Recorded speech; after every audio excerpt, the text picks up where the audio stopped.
English story. A rich man and his son.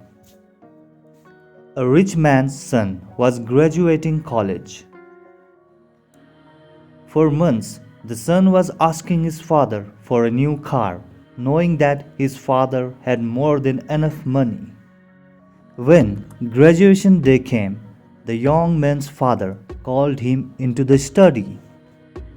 The father handed him a wrapped gift and congratulated him about his graduation and his achievement.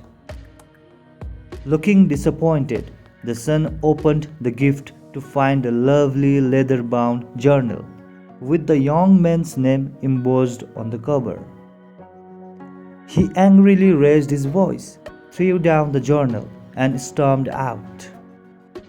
The young man had not seen his father since graduation day. He became successful and was wealthy like his father, with a beautiful home and family. He came to realize that his father was aging and it may be time to put the past behind them.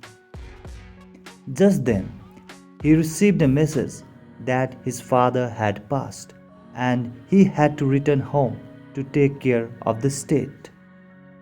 As the morning sun regretfully returned home, he began searching through his father's important papers and saw that still new journal just as he had left it.